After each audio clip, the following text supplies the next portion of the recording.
Question number 6 करते हैं। Question number 6 में कहते हैं एक गोलाकार कांच के बर्तन की एक बेलन के आकार की गर्दन है जिसकी लंबाई 8 सेंटीमीटर और व्यास 2 सेंटीमीटर है, जबकि गोलाकार भाग का व्यास 0.8 सेंटीमीटर है 8.5 सेंटीमीटर है। इसमें भरे जा सकने वाले पानी की मात्रा माप कर एक बच्चे ने यह ज्ञात किया कि इस बर्तन का आयतन 345 सेंटीमीटर क्यूब है। जांच करनी है उस बच्चे का उत्तर सही है या नहीं, मानते हुए कि उपरोक्त तो मापन आंतरिक मापन है, पाई की वैल्यू 3.14 लीजिए। चलिए कोई बात नहीं।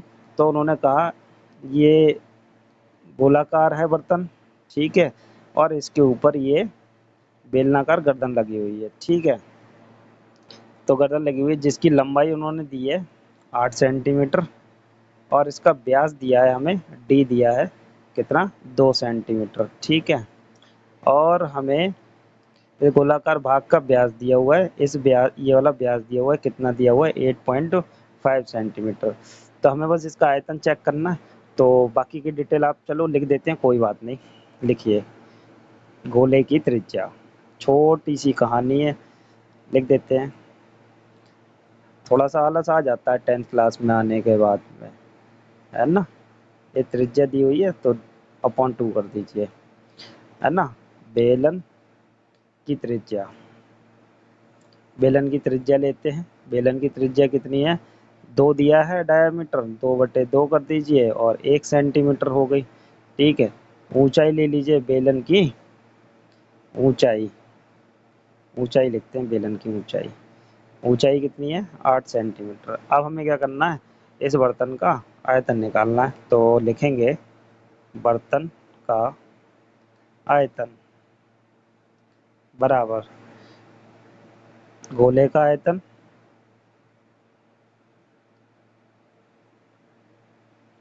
प्लस बेलन का आयतन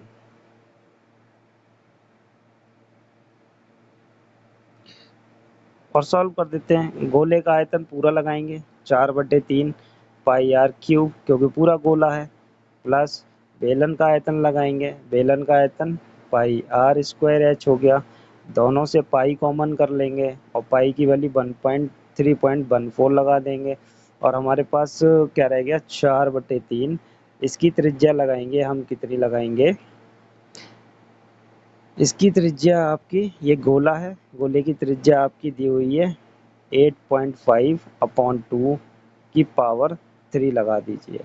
अब जगह की वजह से पावर लगा दी, कोई प्रॉब्लम नहीं है। प्लस यहाँ पे आर स्क्वायर, बेलन की आर का स्क्वायर करेंगे तो वो 1 रहने वाली है और ऊंचाई कितनी है, 8 है, ठीक है।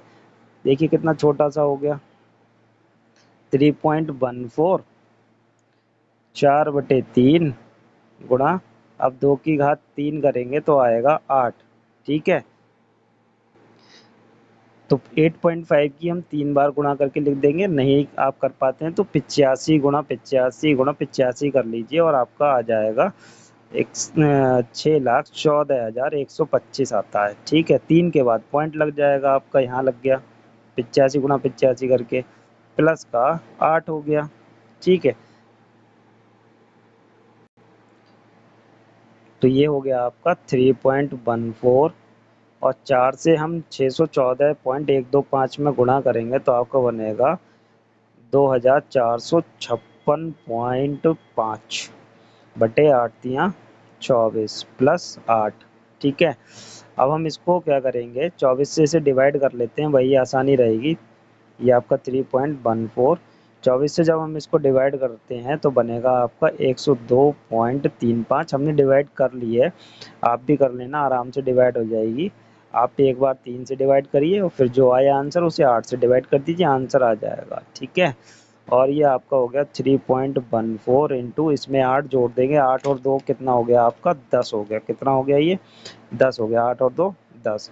तो आपके पास हो गया 110.35।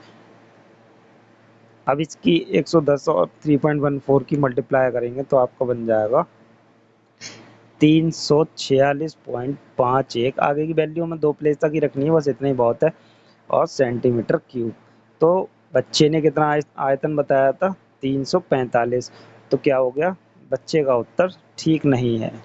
तो यहाँ लिख देंगे बच्चे का उत्तर सही नहीं है, सही नहीं है। ये आपका आंसर हो गया। तो ये आपका आंसर है। चलिए करते हैं नेक्स्ट वाले क्वेश्चन को। तो चलिए देखते हैं क्वेश्चन नंबर 7 को। एक इंजीनियरिंग के विद्यार्थी रचेल से एक पतली एल्यूमीनियम की शीट का प्रयोग करते हुए एक मॉडल बनाने को कहा गया जो एक बेलन के आकार का है जिसके दोनों सिरों पर दो शंकु जुड़े हुए हैं। इस मॉडल का व्यास 3 सेंटीमीटर है और इसकी लंबाई टोटल 12 सेंटीमीटर है। यदि प्रत्येक शंकु की ऊंचाई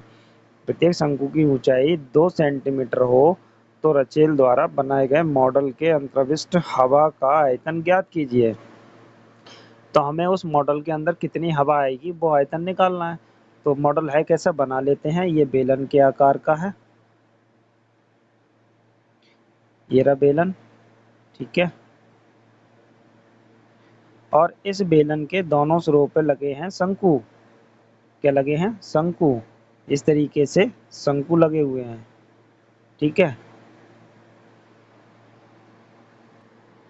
और प्रत्येक शंकु की ऊंचाई हमें कितनी दे रखी है, उन्होंने 2 सेंटीमीटर दे रखी है। 2 सेंटीमीटर ऊंचाई दे रखी है शंकु की, ठीक है। और टोटल लंबाई इसकी कितनी है, ये इस मॉडल की टोटल लंबाई जो है, मतलब ऊंचाई जो है वो कितनी है, 12 सेंटीमीटर है, ठीक है। और 2 का ऊपर हो गया आपका शंकु की ऊंचाई, ठीक है। और 2 और 2 4, ये बेलन की ऊंचाई कितनी बची है आपके पास में, टोटल बची है आपके पास बेलन की 8 सेंटीमीटर बची है, ठीक है। 8 सेंटीमीटर। और इसका हमें दे रखा है ये मॉडल का व्यास, ये व्यास दे रखा है। वो व्यास कितना दे रखा है इन्होंने, हमें दे रखा है 3 सेंटीमीटर, 3 सेंटीमीटर। और इसमें हमसे हवा पूछ रहे हैं, हवा का आयतन पूछ रहे हैं। तो सीधी सी बात है, यहाँ पे लिख लेते हैं हम, वैल्यू लिख देते हैं। बेलन की त्रिज्या कितनी यूज करने वाले हैं हम यहाँ पे, 3/2 सेंटीमीटर। बेलन की ऊंचाई कितनी यूज करने वाले हैं जो दी हुई है, 8 सेंटीमीटर हो गई। शंकु की त्रिज्या लिख लेते हैं। शंकु की त्रिज्या कितनी होने वाली है इसकी, ये भी 3/2 सेंटीमीटर सेम है। और शंकु की ऊंचाई अलग है, बस शंकु की ऊंचाई बराबर कितनी है आपकी, 2 सेंटीमीटर, ठीक है। अब आपको क्या करना है, मॉडल के अंदर हवा का आयतन निकालना है। तो निकाल देते हैं। यहाँ पे हम लिखेंगे मॉडल के अंदर हवा का आयतन बराबर कितना हो जाएगा, 2 गुणा शंकु का आयतन, 2 शंकु है ना, प्लस बेलन का आयतन, प्लस बेलन का आयतन, ठीक है। तो 2 गुणा शंकु का आयतन आप जानते हैं कितना होता है, 1/3 पाई आर स्क्वायर एच, प्लस बेलन का आयतन पाई आर स्क्वायर एच। चाहे तो आप इसमें दोनों की त्रिज्याएं और ऊंचाई अलग है, सिंबल भी अलग कर सकते हैं। बेलन की आप कैपिटल आर मान लीजिए और ऊंचाई भी इसकी कैपिटल एच मान लीजिए, बाकी की इसकी स्मॉल आर और इसकी स्मॉल एच मान लीजिए शंकु की। तो यहाँ पे कैपिटल आर और ये कैपिटल एच कर दीजिए, कोई प्रॉब्लम नहीं, दोनों डिफरेंट है ना इसलिए अलग अलग कर दिए। वैल्यू लगा देंगे, 2 2 रहने देते हैं, अंदर चला जाएगा, इसमें से पाई कॉमन कर लेते हैं, ठीक है। हमने इसमें से पाई कॉमन कर लेना है। और दोनों की त्रिज्याएं सेम है, कॉमन कर सकते हैं आराम से। तो त्रिज्याएं कितनी हो गई, 3/2 का स्क्वायर, ठीक है। और अब हमारे पास जो फाइनली अंदर बचेगा, हमारे पास जो बचा हुआ है अंदर, वो बचेगा आपका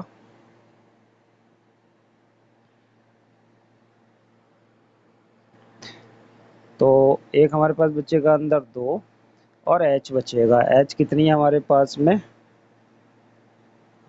में और ये बटे में 3 बचेगा, क्योंकि हमने क्या कॉमन किया है, सिर्फ r कॉमन की हुई है, आर स्क्वायर कॉमन किया हुआ है, वो हमने ये वैल्यू लगा दी। क्या बचा? 2/3 और एच बचा हुआ है। एच कितना है हमारे पास में? शंकु की ऊंचाई है, शंकु की ऊंचाई हमारे पास है 2।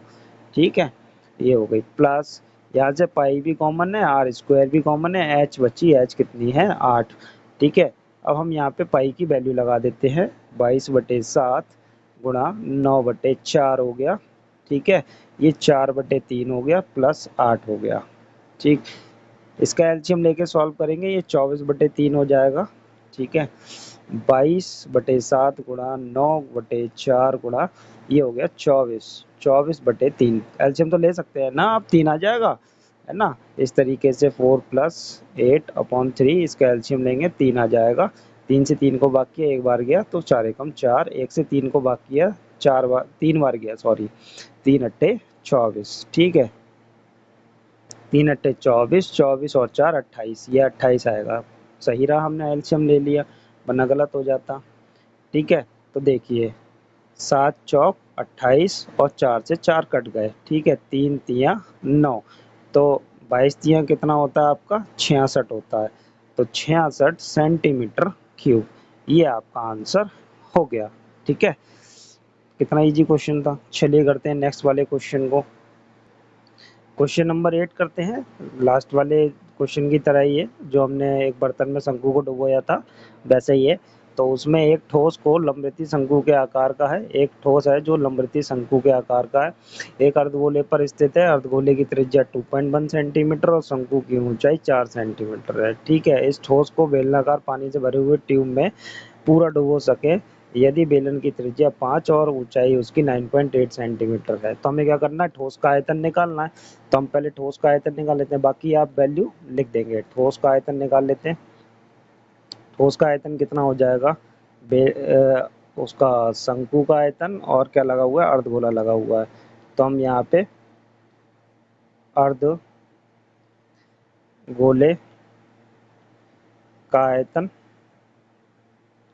प्लस शंकु का आयतन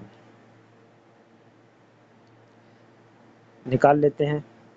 ठोस का आयतन हो जाएगा ये। तो अर्धगोले का हो गया आपका 2/3 पाई आर क्यूब प्लस शंकु का आयतन हो गया आपका 1/3 पाई आर स्क्वायर एच हो गया। ठीक है, और अर्धगोले पर स्थित है, अर्धगोले की त्रिज्या इतनी और शंकु की ऊंचाई इतनी दी हुई है। ठीक है, तो आप दोनों की त्रिज्याएं क्या हैं? सेम है दोनों की त्रिज्याएं। दोनों में त्रिज्याएं कितनी लगेंगी? 2.1 लगेंगी, शंकु में भी और आपकी उसमें भी। तो हम आर कॉमन कर सकते हैं यहाँ से, 1/3 पाई भी कॉमन हो गया, आर स्क्वायर भी कॉमन हो गया। क्या बचा यहाँ से? यहाँ से बचेगा आपका 2r और यहाँ से बचेगा आपका पाई, और आर स्क्वायर भी कॉमन हो गया, 1/3 भी कॉमन, एच बचेगा। ठीक है, तो बस आपको ये सॉल्व करके लिख देना है यहाँ पे, 1/3 गुणा 22/7। ठीक है, और आर स्क्वायर, आर कितनी है? 2.1, तो 2.1 इंटू 2.1, और अंदर भी आर लगानी होगी आपको, 2 गुणा 2.1 प्लस आपको ऊंचाई कितनी लगानी है? 4 लगानी है। तो देखिए 7 तियाँ 21, पॉइंट हटा के पहले 0 बढ़ा लीजिए, 7 तियाँ 21 हो गया, 3 से 3 कट गया आपका। ठीक है, 3 से 3 कट गया। आपके पास कितना रह गया ऊपर? 22 रह गया। 22 गुणा 2.1 अपॉन 10, ये 10 बचा हुआ है नीचे, 22 बचा है, 2.1 बचा है, और इधर सॉल्व कर लेते हैं। ये कितना हो गया? 21 दूनी 42, ये हो गया आपका 4.2, इसमें 4 और ऐड कर देंगे तो 8.2 हो गया, इंटू 8.2।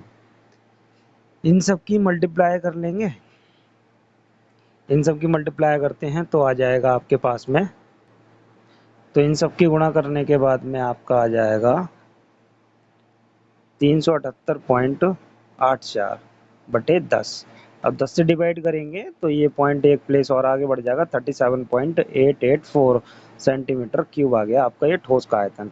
आपको किसका निकालना है? बेलन का आयतन। तो आप लिखेंगे बेलन का आयतन। बेलन का आयतन कितना होता है? पाई आर स्क्वायर एच।